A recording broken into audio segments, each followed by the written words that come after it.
I think we're at like over 200,000 for merch sales. Don't quote me on that because I think it just keeps like bumping up. That's Erika Kirk, 2 weeks after her husband's death, laughing about profits. Do you think these protests are helping? Personally, I do not. I think it's demonic. That's also Erika Kirk, calling protesters evil for asking where the money went. Stop. That's it. That's all I have to say. Stop.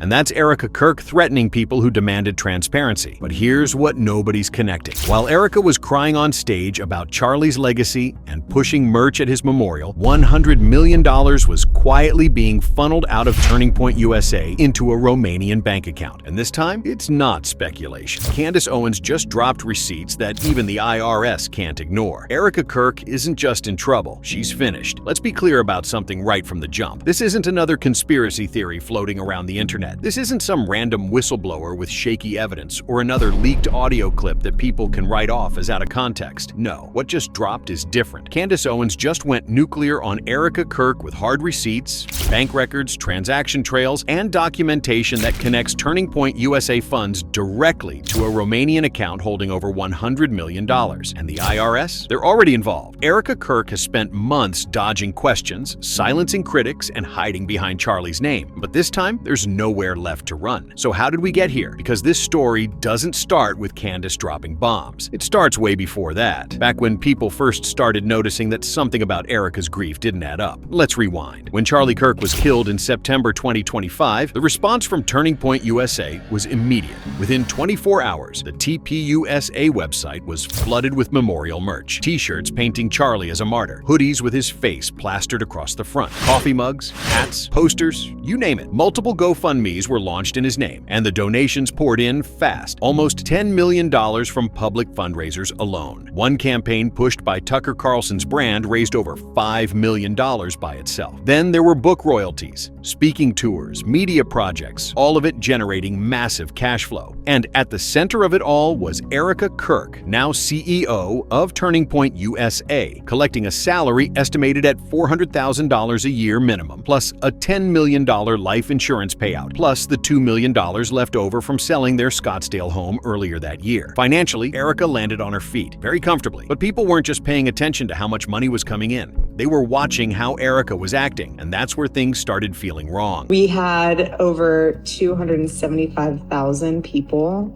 that attended, and the stadium, overflow, Westgate, insane, you guys. And then is it 100 million? We had thousands that were registered to vote. I think we're at like over 200,000 for merch sales. Don't quote me on that because I think it just keeps like bumping up. That audio? That's from a recorded Zoom call between Erika and her TPUSA staff just 2 weeks after Charlie's death. And if you listen closely, you'll notice something. There's no grief in her voice, no pain, no sadness. She's laughing, she's energized, she's bragging about how successful Charlie's memorial was, how much merch they sold, how many people registered to vote. This wasn't a woman mourning her husband. This was a woman running a campaign stop. And people noticed. Fans started asking out loud what they'd been whispering for weeks. How much of Erika's message was really about faith and legacy, and how much of it was just about squeezing every last dollar out of Charlie's death. And here's the thing. Erika didn't address those concerns. She ignored them. And when ignoring didn't work, she started threatening people. Stop. That's it. That's all I have to say. Stop. That was Erika's response when people demanded transparency about TPUSA's finances. Not an explanation, not reassurance, just threats. Stop asking questions or else. And when the threats didn't shut people up, Erika went silent and let her PR team handle the fallout. But the more she avoided the questions, the louder they got. Because people weren't just mad about the merch anymore. They were connecting dots, and those dots led straight to money that didn't add up. Now, before we get to Candace's receipts, we need to talk about what was already happening behind the scenes scenes at Turning Point USA, because even before Charlie died, there were red flags. Big ones. Charlie had reportedly requested a full audit of TPUSA's finances. That's not something you do unless you suspect something's off. And according to investigators, TPUSA was missing key tax documents. One of its subsidiaries didn't file any tax documents for 2024. None. Which raises an obvious question. Where was that money going? Then Charlie was killed. And almost immediately, money started moving in ways that made investigators nervous. TPUSA created a private LLC, and within weeks, $8.5 million flowed through it. No paperwork, no transparency, no explanation. And right around that same time, Tyler Bowyer, a TPUSA executive who couldn't even handle his HOA fees a few months earlier, suddenly bought a $1.9 million mansion with $600,000 down in cash. People noticed, whistleblowers noticed, and eventually the IRS noticed too. According to insiders, the IRS froze all TPUSA accounts mid-investigation. Staff members were stunned. They didn't see it coming, but people who had been paying attention, they weren't surprised at all, because Candace Owens had been sounding the alarm for months. Candace was one of the first major voices to publicly question how much money TPUSA was bringing in and where it was all going. She even brought a private investigator onto her podcast who laid out the financial discrepancies in detail: missing tax filings, unaccounted transfers, suspicious LLCs, Charlie's own concerns about the audit, all of it pointing to the same conclusion. Money was moving through TPUSA in ways it shouldn't have been, and Erika was at the center of it. But here's where things get explosive, because what Candace just dropped isn't vague accusations or internet speculation. It's hard evidence. Bank records showing that over $100 million in TPUSA funds were transferred to a Romanian bank account, not a US account, not a verified charity. Romania, a country with notoriously loose financial regulations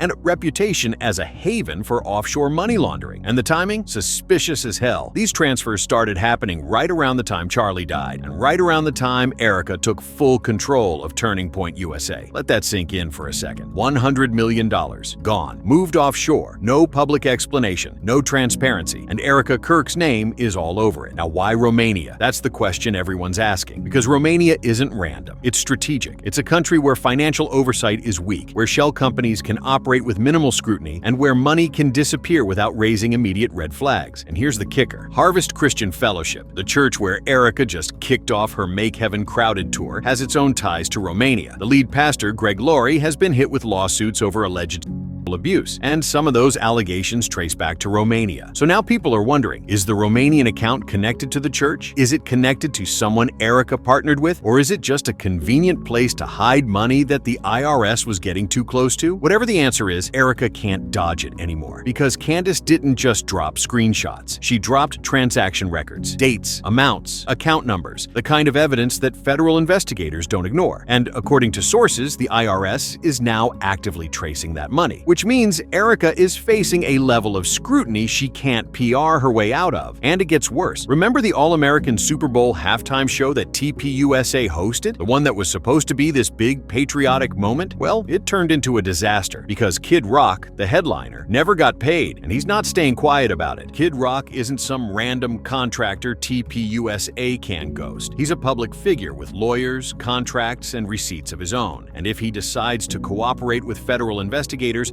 and hand over paperwork showing that TPUSA stiffed him while moving $100 million offshore, that's a paper trail the IRS will follow all the way to Erika's door. And that's exactly what has her camp in full panic mode right now. Because Kid Rock getting paid isn't just about the halftime show anymore. It's about what he knows, what he has, and what he's willing to share if TPUSA doesn't make things right. Meanwhile, TPUSA insiders are scrambling. Loyalty that used to look airtight is crumbling fast. Vendors are asking questions. Staff members are screenshotting emails and saving contracts because they know what's coming. And the real panic isn't about what the IRS already has. It's about what happens when the first insider decides that protecting themselves matters more than protecting Erika. Because the moment that person talks, it's over. And based on how fast this is unraveling, that moment might already be here. So where does this leave Erika Kirk? She's still trying to project calm, still touring, still pushing pushing the faith and legacy narrative, but behind the scenes, this has turned into full damage control mode. The IRS is involved. Candace Owens has receipts. Kid Rock is demanding payment. Protesters are showing up at her events, and former supporters are walking away in droves. Because once people see through the act, once they realize that the tears were fake and the faith was performative, there's no coming back from that. Her message is a singular message. It is the Christian right. It is supporting MAGA.